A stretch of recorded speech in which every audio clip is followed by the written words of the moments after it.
ছাত্ৰ ছাত্ৰীসকল, আজি তোমালোকক এই পৰীক্ষাগাৰটোলৈ কিয় লৈ আহিছোঁ জানানে? আজি ইয়াত তোমালোকক কেইটামান ৰাসায়নিক বিক্ৰিয়া দেখুৱাম। তোমালোকে এই বিক্ৰিয়াবোৰ চাই ভাল পাবা আৰু লগতে ৰাসায়নিক বিক্ৰিয়াৰ শ্ৰেণীবিভাজনো কৰিব পাৰিবা। তাৰ আগতে ৰাসায়নিক বিক্ৰিয়াৰ ভাগ কেইটা কৈ লওঁ। ৰাসায়নিক বিক্ৰিয়া 5 প্ৰকাৰৰ: সংযোজন বিক্ৰিয়া, বিয়োজন বিক্ৰিয়া, অপসাৰণ বা প্ৰতিস্থাপন বিক্ৰিয়া, দ্বি-অপসাৰণ বিক্ৰিয়া আৰু জাৰণ বিক্ৰিয়া। এই বিক্ৰিয়াবোৰৰ সংজ্ঞাবোৰক মই কৈ নাথাকোঁ, আলোচনা কৰোঁতেই সেইবোৰ তোমালোকে নিজে চিনি পাই গৈ থাকিবা। অৱশ্যে নামৰ পৰাই বিক্ৰিয়াবোৰৰ সংজ্ঞাটোৰ বিষয়ে মোটামুটি ধাৰণা এটাৰ সৃষ্টি কৰিব পাৰিবা। প্ৰথমতে এই পৰীক্ষাটো চোৱা। তামোলৰ লগত খাবলৈ তোমালোকৰ ঘৰলৈ বজাৰৰ পৰা চূণ আনে। চূণৰ ভুৰুকাত সেই চূণখিনিত পানী ঢালে। চূণখিনিত পানী ঢলাৰ লগে লগে বক বককৈ উতলি উঠে। তোমালোকে নিশ্চয় সেই বিক্ৰিয়াটো দেখিছা। সেই বিক্ৰিয়াটোকে এতিয়া চোৱা। চূণখিনিৰ নাম কেলছিয়াম অক্সাইড। তাৰ ওপৰত পানী ঢালি দিয়াৰ পিছত বক বককৈ উতলিছে। তাৰমানে সেয়া ৰাসায়নিক বিক্ৰিয়া ঘটিছে। পাত্ৰটো চুই চালে টপত পাবা। এতিয়া ৰাসায়নিক সমীকৰণটো চোৱা। কেলছিয়াম অক্সাইড আৰু পানীৰ মাজত বিক্ৰিয়া ঘটি যিখিনি বগা পদাৰ্থ উৎপন্ন হৈছে সেইখিনি কেলছিয়াম হাইড্ৰক্সাইড। ইয়াত দুবিধ পদাৰ্থ লগ লাগি এবিধ পদাৰ্থ উৎপন্ন হৈছে নে নাই? গতিকে ওপৰৰ বিক্ৰিয়াটো কোনবিধ বিক্ৰিয়া অন্তৰ্ভুক্ত কৰিবা? সংযোজন বিক্ৰিয়া নহয়নে? ধুনীয়া। কয়লাৰ দহনত কাৰ্বন আৰু অক্সিজেন লগ লাগি কাৰ্বন ডাই অক্সাইড উৎপন্ন হোৱা, হাইড্ৰজেন আৰু অক্সিজেন লগ লাগি পানী উৎপন্ন হোৱা, এইবোৰ সংযোজন বিক্ৰিয়া বুলি সহজে চিনি পাবা। এইখিনিতে আন এটা গুৰুত্বপূৰ্ণ কথা তোমালোকক কৈ থওঁ। কেলছিয়াম অক্সাইড আৰু পানীৰ বিক্ৰিয়াত তাপ উৎপন্ন হৈছিল, নহয়নে?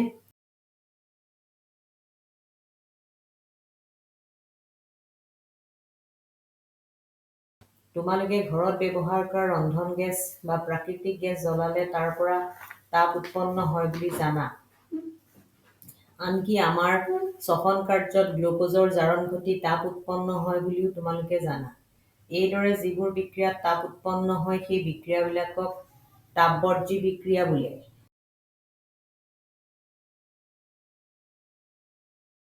এইবাৰ অন্য এটা পৰীক্ষালৈ আহা। এইটো এটা শুকান উতলন নলী। ইয়াৰ ভিতৰত সেইখিনি ফেৰাছ ছালফেটৰ স্ফটিক। ফেৰাছ ছালফেটৰ ৰংটো মন কৰিছানে? সেউজীয়া হয় নে নহয়? এই ফেৰাছ ছালফেটখিনিৰ লগত অন্য আৰু কিবা পদাৰ্থ আছে নেকি? এতিয়া নলীটো বাৰ্ণাৰৰ শিখাৰ ওপৰত ৰখা হৈছে। সাৱধান, নলীটোৰ মুখখন তোমাৰ বা আন কাৰোবাৰ ফালে আছে নেকি চাই লোৱা। পোৰা গন্ধকৰ দৰে গন্ধ এটা নাকত লাগিছেনে? ইফালে এতিয়া ফেৰাছ ছালফেটৰ আগৰ ৰংটো আছেনে? এতিয়া বিক্ৰিয়াটো চোৱা।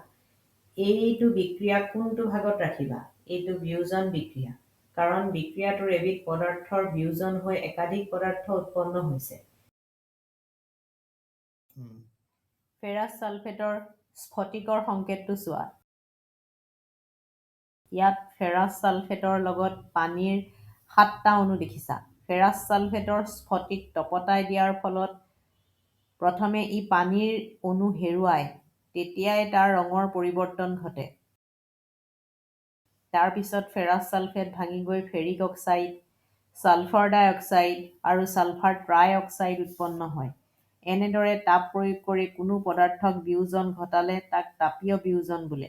চূণশিল, যাৰ ৰাসায়নিক নাম কেলছিয়াম কাৰ্বনেট, তাক গৰম কৰিলে কি ঘটে? ৰাসায়নিক বিক্ৰিয়াটো চোৱা।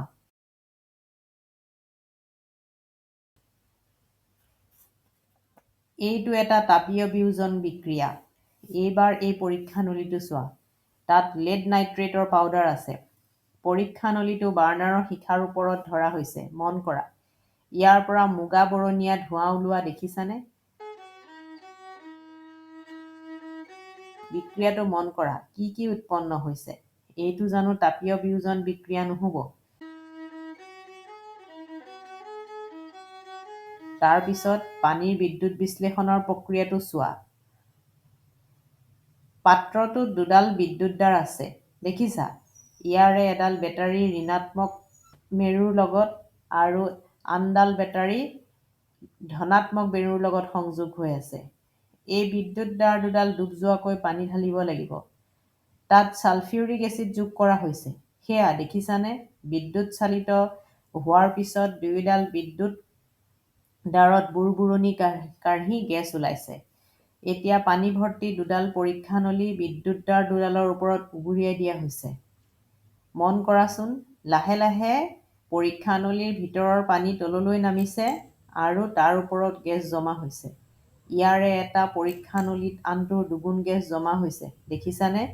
যিটোত বেছি গেছ জমা হৈছে তাত হাইড্ৰজেন গেছ আৰু যিটোত কমকৈ গেছ জমা হৈছে তাত অক্সিজেন গেছ জমা হৈছে।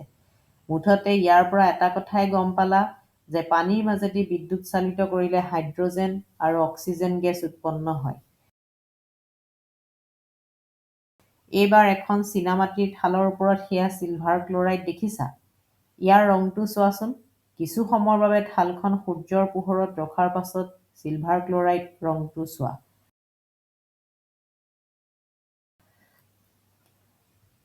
লগতে এই বিক্ৰিয়াটো চোৱা। কি বুজিলা? সূৰ্যৰ পোহৰত চিলভাৰ ক্লৰাইড বিয়োজন ঘটি চিলভাৰ ধাতু আৰু ক্লৰিন গেছলৈ পৰিৱৰ্তন হৈ পৰিল। চিলভাৰ ব্ৰমাইডক সূৰ্যৰ পোহৰত ৰাখিলেও একেধৰণৰ পৰিৱৰ্তন দেখা যাব। এই বিয়োজন বিক্ৰিয়াবোৰক আমি কেনেদৰে ভাগ কৰিম? কেইটামান বিয়োজনত তাপ, কেইটামানত পোহৰ আৰু কেইটামানত বিদ্যুৎ শক্তিৰ প্ৰয়োজন হৈছে। এইখিনিতে অন্য এটা কথা ক'ব লাগিব। ইয়াৰ আগতে তোমালোকক মই তাপবৰ্জি বিক্ৰিয়াৰ কথা কৈছিলোঁ, নহয়নে? এইকেইটা বিক্ৰিয়াত বাহিৰৰ পৰা শক্তি প্ৰয়োগ কৰিব লগা হৈছে, নহয়নে? এনেধৰণৰ বিক্ৰিয়াক তাপগ্ৰাহী বা তাপবৰ্জি বিক্ৰিয়া বোলে। যি কি নহওক, সংযোজন আৰু বিয়োজন বিক্ৰিয়া পৰস্পৰ বিপৰীত, নহয়নে? এইবাৰ আন এটা পৰীক্ষা চাওঁ আহা।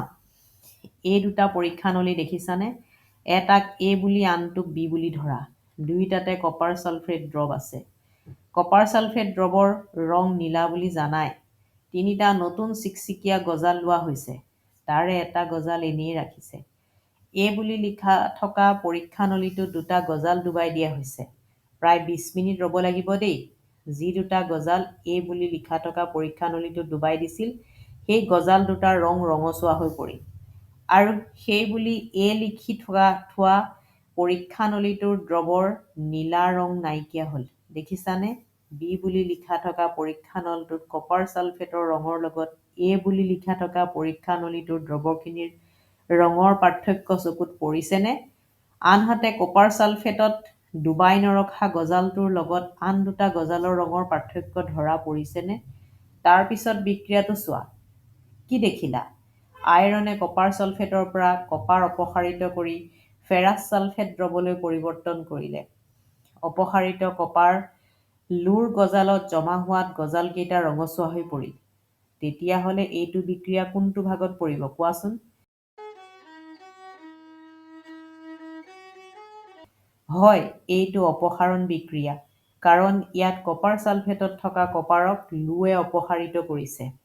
ইয়াৰ লগতে এই বিক্ৰিয়াকেইটাও মন কৰা। এইবাৰ অন্য এটা মজা বিক্ৰিয়া দেখুৱাম। দুটা পৰীক্ষা নলী দেখিছা? ইয়াৰে এটাত ছডিয়াম ছালফেট, আনটোত বেৰিয়াম ক্লৰাইড দ্ৰৱ আছে। এটাৰ দ্ৰৱখিনি আনটোৰ দ্ৰৱত যোগ কৰি দিয়া হৈছে। বাহ, দেখিছানে? সেয়া পৰীক্ষা নলীটোৰ তলত দৈৰ দৰে বগা অদ্ৰাব্য পদাৰ্থ জমা হৈছে। বিক্ৰিয়াৰ ফলত উৎপন্ন হোৱা এনেকুৱা গোটা অদ্ৰাব্য পদাৰ্থক অধক্ষেপ বোলে। তাৰ পিছৰ কথাখিনি বুজিবলৈ বিক্ৰিয়াটো মন কৰিব লাগিব। কি দেখিছা?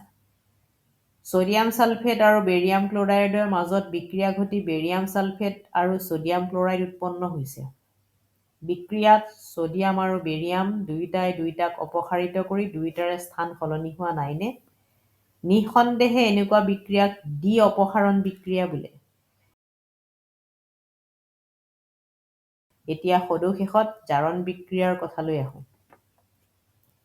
তোমালোকে আগতেই জানি আহিছা যে যি বিক্ৰিয়াত কোনো পদাৰ্থই অক্সিজেন লাভ কৰে আৰু কোনো পদাৰ্থৰ পৰা হাইড্ৰজেন আঁতৰ হয়, তেনে বিক্ৰিয়াক জাৰণ বিক্ৰিয়া বোলে। তাৰ পিছত আহিব বিজাৰণ বিক্ৰিয়াৰ কথা।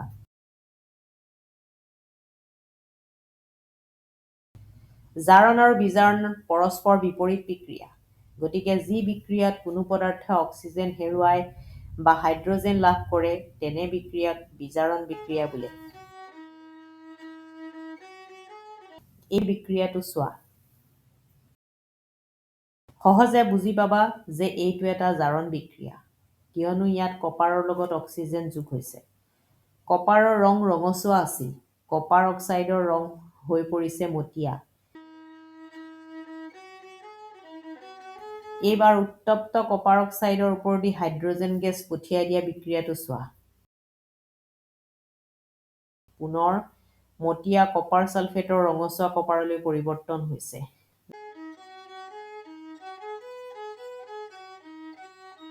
লগতে জলীয় বাষ্প উৎপন্ন হৈছে। দেখকৈ ই এক বিজাৰণ বিক্ৰিয়া, কিয়নো কপাৰ অক্সাইডৰ পৰা অক্সিজেন আঁতৰি গৈছে। এতিয়া মজাৰ কথাটোলৈ আহোঁ। উত্তপ্ত কপাৰ অক্সাইডৰ ওপৰেদি হাইড্ৰজেন গেছ পঠিয়াই দিয়া বিক্ৰিয়াত জাৰণ বিজাৰণ দুয়োটা পৰিঘটনা সংঘটিত হৈছে নে নাই? কপাৰ অক্সাইডৰ পৰা যদি অক্সিজেন আঁতৰি বিজাৰণ বিক্ৰিয়া সংঘটিত হৈছে, ইফালে হাইড্ৰজেনৰ লগত অক্সিজেন যোগ হৈ পানী উৎপন্ন হওঁতে জাৰণ বিক্ৰিয়া সংঘটিত হৈছে। এনেধৰণৰ জাৰণ বিজাৰণ বিক্ৰিয়াক ৰেডক্স বোলে। আচলতে সকলো জাৰণ বিজাৰণ বিক্ৰিয়াই ৰেডক্স। কপাৰ আৰু অক্সিজেনৰ মাজৰ বিক্ৰিয়াটোত কপাৰ অক্সাইডলৈ জাৰিত হওঁতে অক্সিজেন নিজে বিজাৰিত হৈছে। ভাল কথা এটাই ওলাইছে ৰ'বা। পদাৰ্থৰ লগত অক্সিজেন যোগ হ'লে জাৰণ বিক্ৰিয়া বোলে। কোনোবা পদাৰ্থৰ লগত অক্সিজেন যোগ হ'বলৈ কোনোবাই অক্সিজেন যোগান ধৰিব নালাগিব জানো? যি পদাৰ্থই জাৰণ বিজাৰণ বিক্ৰিয়াত অক্সিজেন যোগান ধৰে সেই পদাৰ্থক জাৰক, আৰু যি পদাৰ্থৰ লগত অক্সিজেন যোগ হয় বা যি পদাৰ্থই আনৰ পৰা অক্সিজেন আঁতৰ কৰি নিয়ে সেই পদাৰ্থক বিজাৰক বোলে। এতিয়া চমুকৈ ক'বলৈ, জাৰণ বিজাৰণ বিক্ৰিয়াত জাৰক পদাৰ্থ বিজাৰিত হয় আৰু বিজাৰক পদাৰ্থ জাৰিত হয়। কপাৰ অক্সাইড আৰু হাইড্ৰজেনৰ মাজৰ বিক্ৰিয়াটোত কপাৰ অক্সাইড জাৰক, গতিকে সি কপাৰলৈ বিজাৰিত হৈছে। আনহাতে হাইড্ৰজেন বিজাৰক, গতিকে সি পানীলৈ জাৰিত হৈছে। জাৰণ বিজাৰণৰ এই বিক্ৰিয়াকেইটালৈ মন কৰা।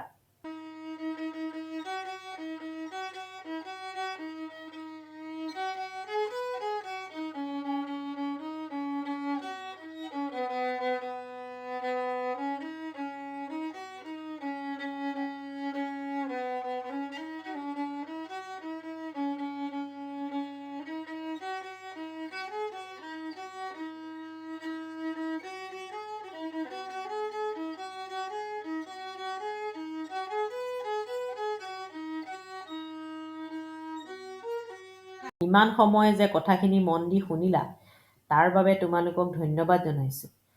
আৰু এটা কথা, এনিমেশ্যন ইন ছায়েন্স হাব চেনেলটো ছাবস্ক্ৰাইব কৰিলানে নাই? এইটো তোমালোকৰ চেনেল। ছাবস্ক্ৰাইব কৰি থোৱা, বিজ্ঞানৰ নতুন নতুন ভিডিঅ' ইয়াত আপলোড হৈ থাকে। ধন্যবাদ, আজিলৈ আহোঁ দেই, বাই বাই।